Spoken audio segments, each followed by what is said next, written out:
allons apprendre à faire un bilan de matière avec un tableau d'avancement.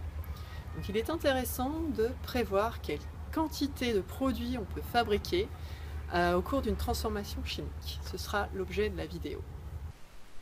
Bonjour, dans cette vidéo, nous allons étudier le tableau d'avancement ou comment faire le bilan de matière d'une transformation chimique. Alors, prenons l'exemple simple de la combustion du méthane avec l'équation une molécule de CH4 plus 2 molécules de dioxygène forment une molécule de dioxyde de carbone et 2 molécules d'eau. Alors, ce que ne nous dit pas une équation de réaction.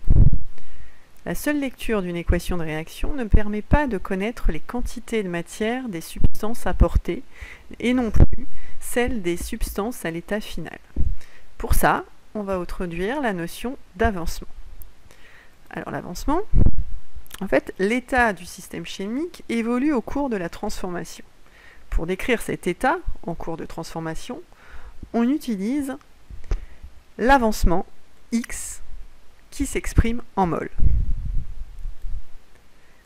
Alors, donc ça permet de connaître la composition du système chimique au cours du temps. Et allez, on va distinguer l'état initial, qui est de la transformation chimique, alors qu'elle n'a pas commencé. L'avancement est donc égal à 0. On notera X égale 0 mol. À l'état final, la transformation chimique est arrêtée. L'avancement a atteint alors sa valeur maximale, que l'on notera X égale X max. Quand aura-t-on atteint l'avancement maximal? Ou reformulé autrement, quand s'arrêtera la transformation chimique? Lorsque un des deux réactifs sera totalement consommé, c'est-à-dire épuisé. Ce réactif est appelé réactif limitant. L'autre réactif est alors en excès. Ou alors, la réaction s'arrête lorsque les deux réactifs sont totalement consommés. On dit dans ce cas que les réactifs ont été introduits en proportion stoichiométrique. L'avancement maximal d'une transformation chimique dépend donc des quantités initiales des réactifs. Comment déterminer le réactif limitant, l'avancement maximal et les quantités de matière à l'état final? En faisant un tableau d'avancement. Alors, prenons un exemple très simple. La fabrication de jambon. Un boulanger se lance dans la vente de sandwichs. Afin d'améliorer la gestion du stock d'ingrédients, son fils, le chimiste, l'observe pendant une journée. Alors son père, avec une baguette, que l'on va noter BA, et 2 tranches de jambon, JA, prépare 3 sandwichs, SW. Les ingrédients sont considérés comme des réactifs, consommés au fur et à mesure de la journée. Les sandwichs sont considérés comme des produits fabriqués tout au long de la journée. Tant que le boulanger possède assez d'ingrédients, il réalise la recette que l'on peut symboliser par l'écriture d'une équation. Une baguette plus 2 jambons forment 3 sandwichs. L'état initial. Alors là, c'est un exemple. Prenons par exemple 40 baguettes au départ et 70 tranches de jambon. Il n'a encore fabriqué aucun sandwich à l'état initial, donc 0 sandwich. Son avancement est égal à 0, x égale 0 au début. Réalisons le tableau d'avancement qui correspond à notre équation. Donc il nous faut une baguette plus 2 tranches de jambon pour former 3 sandwichs. Donc à l'état initial, on marque ici dans cette case-là, le nombre de baguettes que l'on avait au départ, 40. Ici, le nombre de tranches de jambon que l'on avait au départ, 70. Et ici, le nombre de sandwichs qu'on en avait au départ, 0, puisqu'on n'en a pas acheté, on veut les fabriquer. Au fur et à mesure de la journée, la quantité de baguettes diminue, de jambon aussi, et les quantités de sandwichs augmentent. Donc, on voit qu'à chaque fois que l'on fait la recette, on consomme une baguette. Donc, au fur et à mesure, on va avoir 40 moins X, qui va représenter le nombre de fois que l'on fait la recette. Donc à chaque fois qu'on fait une recette, pour fabriquer 3 sandwichs, on utilise une baguette. Donc X représente l'avancement. Donc ici, c'est le nombre de fois que l'on fait la recette. Le jambon, c'est un peu différent, parce qu'à chaque fois que l'on fait la recette, on a besoin de 2 tranches de jambon. Donc il faut que ça apparaisse dans les quantités. C'est-à-dire que les quantités de jambon vont diminuer 2 fois plus vite que pour la baguette. Ça fera 70 moins 2x. Le moins signifie que les quantités de réactifs diminuent, de jambon diminuent. Là, on observe qu'à chaque fois qu'on fait la recette, on fabrique 3 sandwichs. Donc si je fais une fois la recette, je fabrique une fois 3 sandwichs. Si je le fais 2 fois de suite, j'aurai 6 sandwichs. Donc au lieu d'écrire à chaque fois le nombre de sandwichs que je fabrique, je vais donc écrire sous forme de l'avancement x, c'est-à-dire 3x. Donc je forme 3x sandwichs. À l'état final, on remarque facilement que le nombre de fois que je peux faire au maximum la recette si j'utilise les jambons, ce serait 70 moins 2 fois x max. Alors x représente l'avancement, ça c'est sûr, l'avancement final, c'est-à-dire le nombre de fois que l'on peut faire la recette au maximal avant qu'il y ait un des 2 ingrédients qui manque. Donc là on peut voir facilement que ce sera les jambons qui vont manquer, et donc on peut faire 35 fois la recette. Voilà. Après, du coup, si on fait 35 fois la recette, on a besoin de 35 baguettes. Alors, comme il y en avait 40 au départ, 40 moins 35, ça fait qu'il reste 5 baguettes. Et on aura formé 3 fois 35, c'est-à-dire 105 sandwichs.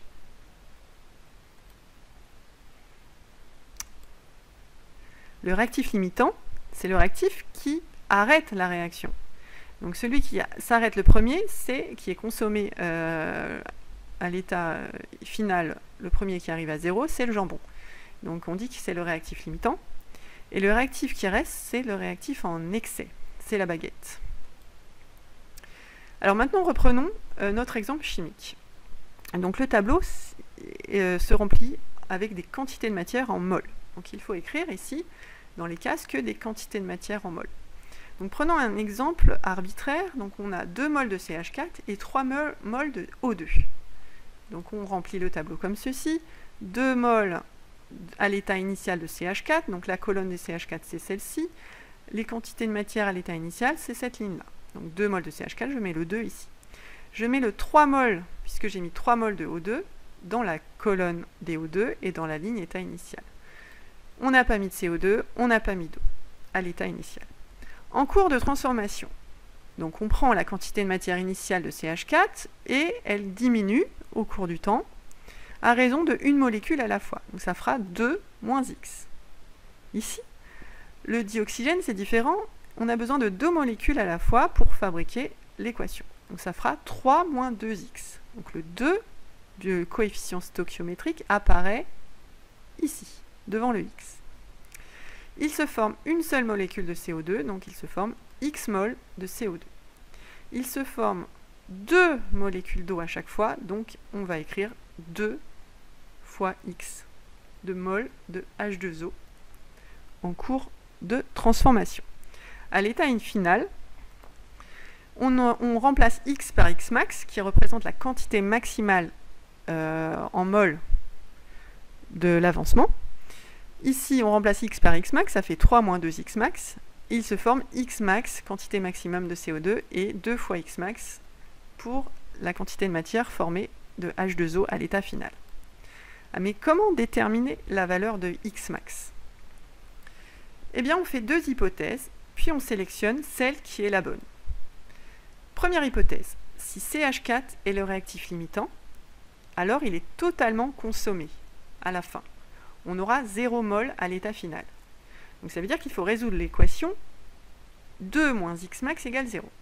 Et on en déduit X max, en passant le 2 de l'autre côté, ça fait X max égale 2 mol.